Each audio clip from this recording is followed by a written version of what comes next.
नमस्कार साथियों, ये आज हमारे पास एक नई कुंडली है।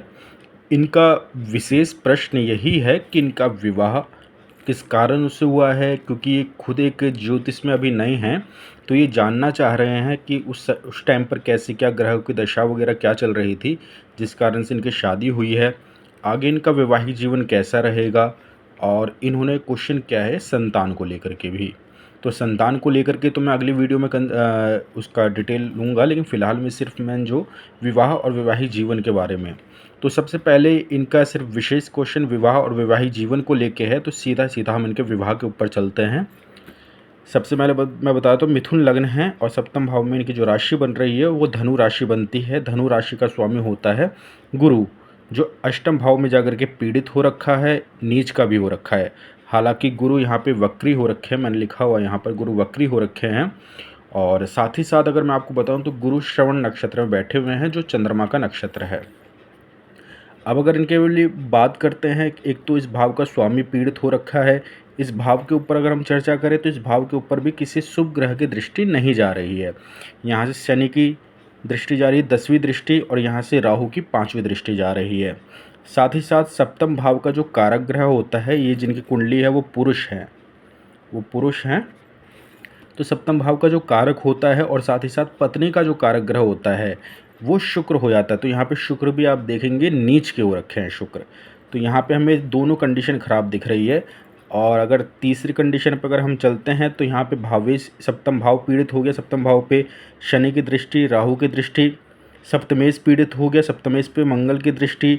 और सप्तम का जो कारक होता है शुक्र, उसके ऊपर भी शनि की दृष्टि जा रही है। चंद्रमा यहाँ शुभ ग्रह नहीं माना जाएगा, क्योंकि चंद्रमा यहाँ पक्ष बल नहीं है। सिर्फ ये प्रतिपदा के आसपास का चंद्रमा होगा, प्रतिपदा या द्वितीय का चंद्रमा होगा। तो चंद्रमा भी यहाँ पे शुभ ग्रह नहीं माना जाएगा। तो यहाँ पे अगर हम देखें तो सप्तम भाव, सप्तमेश, विवाह का कारक ग्रह, ये सभी पीड़ित हो रखे हैं। अब इनके नवमांश कुंडली पर चलते हैं। तो नवमांश कुंडली में अगर हम देखें तो सप्तम भाव का जो स्वामी हो रहा है लग्न कुंडली में, वो यहाँ पर उच्च का हो गया है। तो यहाँ से परिस्थिति में कुछ सुधार नज़र आ रहा है। और जब हम लग्नेश देखते हैं, जो बुध होता है इस कुंडली में, बुध गए हुए हैं हमारा जहाँ पर द्वितीय भाव में ही गए हुए हैं। अच्छा, नवमांश कुंडली के चतुर्थ भाव में अगर क्रूर ग्रह बैठा हो तो ये पति पत्नी के बीच में भी कभी कभी कलह कलेश की स्थिति उत्पन्न करता है। क्रूर ग्रह है और ऊपर से सूर्य अग्नि कारक ग्रह है, तो कई बार ऐसी परिस्थिति आएगी जहाँ पे ईगो एक दूसरे का हावी हो जाएगा, या आपस में किसी न किसी कारण से वैवाहिक जीवन में मतभेद की स्थिति बनेगी। अब इनका क्वेश्चन था कि इनका शादी कैसे, उस टाइम पे क्या दशाएं वगैरह चल रही थी जिस कारण से इनकी शादी हुई। तो हालांकि इनकी कुंडली देखते ही मैंने पहले ही कह दिया था कि आपकी शादी होने में परेशानी दिखी है, आपकी इच्छा भी रही होगी लव मैरिज करने की। हालांकि इन्होंने बताया कि इनका लव रिलेशन जो भी था, पर शादी नहीं हो पाई लव मैरिज, तो इनकी अरेंज मैरिज हुई है। और ये भी मैंने इनको बता दिया था जब इनकी कुंडली, मैंने कॉल पर जब इनसे मेरी बात हुई, कि आपकी शादी होने टाइम पर भी काफ़ी दिक्कतें आई होंगी। क्योंकि जब भी कुंडली में इस प्रकार की स्थिति बनी हो तो ये शादी होने में भी दिक्कत देता है, शादी होने के बाद भी दिक्कत देता है। अब इनके दशाओं के ऊपर चलते हैं। उस टाइम पे करंट में इनकी राहु की महादशा चल रही थी। इनकी शादी हुई है जनवरी 2025 में। उस टाइम पर राहु की महादशा थी और राहु में बुध का अंतर चल रहा था। अब अगर हम देखें तो इस कुंडली में राहु का संबंध सप्तम भाव में दृष्टि जाने से बन रहा है। बुध का संबंध इस कुंडली में अगर हम देखें तो बुध का संबंध सप्तम भाव से सीधा सीधा नहीं बन रहा है लग्न कुंडली में।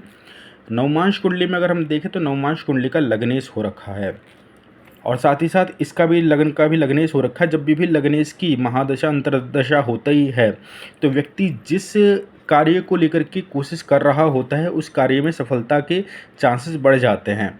ठीक ऐसा ही लग्न का कारक सूर्य ग्रह होता है। जब भी सूर्य किसी व्यक्ति की कुंडली में अच्छी स्थिति में होता है तो उसके व्यक्ति के प्रयास करने से कई बार उसके कार्य सिद्ध होते हैं।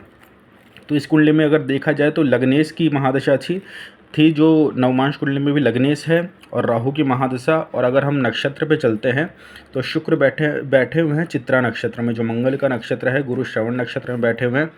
सूर्य पूर्व फाल्गुनी में बैठे हुए हैं, राहु भी पूर्व। ये दोनों नक्षत्र जो है शुक्र का है, ये शुक्र के नक्षत्र में बैठे हुए हैं। केतु भी पूर्व भाद्रपद नक्षत्र में है और गुरु वक्री हो रखे हैं।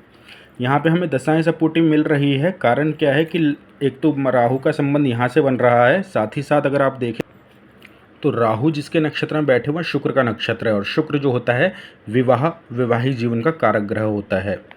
तो यहाँ पे शुक्र जो है वैवाहिक जीवन का कारक ग्रह है। राहु की महादशा में राहु ने शुक्र का फल दिया, अर्थात सप्तम भाव का जो कारक है उसका फल दिया यहाँ पे। और बुध जो नवमांश कुंडली के लग्नेश हो रखे हैं, तो उसने भी यहाँ पर अपने आते ही अपने दशा में अपनी वर्ग कुंडली के लग्नेश होने का फल दिया। अब इस कुंडली में हम देखें तो दशाएं उतनी सपोर्टिव नहीं है। डायरेक्टली जिसका संबंध है सप्तम भाव से बने गुरु शुक्र, उनका डायरेक्टली कोई संबंध नहीं बन रहा है। तो ऐसी परिस्थिति में हमें गोचर देखना होगा। तो ये मैंने उस समय का गोचर कुंडली बनाया हुआ है मिथुन लग्न के अनुसार ही, जनवरी 2025 का। तो आप देखेंगे यहाँ पे कि गुरु जो अष्टम भाव में बैठे हुए हैं लग्न कुंडली के अनुसार, गुरु का गोचर द्वादश भाव में था। अब अगर देखेंगे इस परिस्थिति को, तो सप्तमेश होकर के द्वादश भाव में गोचर करना ये अच्छा रिजल्ट नहीं है। लेकिन द्वादश भाव में जब गुरु खुद गोचर कर रहे थे, तो उनकी दृष्टि जो जा रही थी यहाँ पर नवम भाव पे, नौवीं दृष्टि जा रही थी। मतलब इस कुंडली के अनुसार, लग्न कुंडली के अनुसार गुरु यहाँ पे गोचर कर रहे थे द्वितीय भाव द्वादश भाव में, दूसरी राशि में, वृषभ राशि में, और वृषभ राशि से नौवीं दृष्टि से गुरु को, मतलब सप्तमेश को देख रहे थे यहाँ पे। तो गुरु जब भी किसी भाव को देखे या किसी के भाव के भाविश को देखे, तो उस भाव से रिलेटेड व्यक्ति अगर प्रयास करता है तो उसको रिजल्ट मिल जाता है।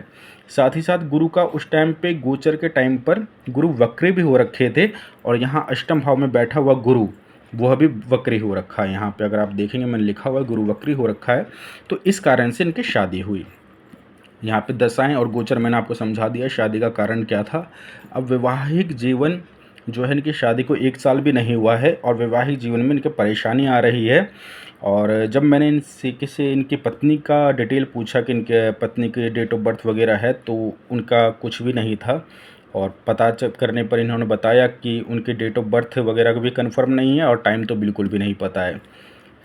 तो इनकी ही कुंडली से अगर इनका वैवाहिक जीवन देखा जाए, तो वहाँ से कंडीशन सही नज़र नहीं आ रही है। इसमें मुख्य रूप से गुरु का भी उपाय करना होगा और शुक्र का भी उपाय करना होगा। गुरु के उपाय इनको मैंने बता दिया है, शुक्र का उपाय भी मैंने इनको बता दिया है। इसमें मुख्य रूप से गुरु और शुक्र का उपाय करना होगा। बाकी दशाओं के अनुसार कौन सा ग्रह खराब रिजल्ट दे रहा है, तो उसका टाइम के अनुसार अलग उपाय करना होगा। मुख्य रूप से प्रधानता जो रहेगी वैवाहिक जीवन को ठीक करने के लिए, वो गुरु और शुक्र का रहेगा। अब इनके संतान को लेकर के प्रश्न है, वो संतान को लेकर के जो इनका प्रश्न है वो मैं अगली वीडियो में बताऊंगा। फिलहाल में इनका जो है मैंने विवाह और वैवाहिक जीवन को लेकर के आपको बता दिया है कि विवाह किस कारण से हुआ था, दशाएं क्या थी उस समय पर, गोचर क्या था उस समय पर, लग्न कुंडली के अनुसार गोचर क्या था, किन कारणों से किन नक्षत्रों में ग्रह बैठे हुए हैं, जिन ग्रहों ने अपनी दशा में शुक्र का फल दिया यहाँ पर, तो उस प्रकार से इनकी शादी हुई। वैवाहिक जीवन जो इनका ख़राब चल रहा है, अभी 1 साल भी नहीं हुए हैं और परेशानी आ रही है, तो उसका कारण भी मैंने इनको बता दिया है और इसका उपाय भी मैंने इनको बता दिया है। गुरु के लिए इनको टाइम पे इनको शांति करवाना होगा, गुरु का दान करना होगा। शुक्र के लिए स्टोन पहने, शुक्र के लिए स्टोन पहनना अच्छा रहेगा। और साथ ही साथ शुक्र के लिए किसी न किसी दुर्गा जी की या लक्ष्मी जी की आराधना करें। जैसे नवरात्र इत्यादि आते हैं तो उसमें दुर्गा सप्तशती का पाठ इत्यादि करवाना वो उनके लिए अच्छा रहेगा। गुरु के लिए भगवान विष्णु को प्रसन्न करने का कोशिश करना और साथ ही साथ गुरु के लिए दान करना इनके लिए अच्छा रहेगा। गुरु के लिए रुद्राक्ष भी पहन सकते हैं, 5 मुखी रुद्राक्ष इनके लिए काफ़ी अच्छा रहेगा, 5 मुखी रुद्राक्ष। तो गुरु के लिए रुद्राक्ष पहने, शुक्र के लिए ओपल स्टोन पहने, दुर्गा जी को प्रसन्न करें तो इनका वैवाहिक जीवन अच्छा रहेगा। रही बात संतान की, तो वो अगली वीडियो में। धन्यवाद। आशा करता हूँ कि आपको ये समझ में आया होगा और आगे आपसे इसी कुंडली के ऊपर दोबारा चर्चा होगी हमारी। धन्यवाद।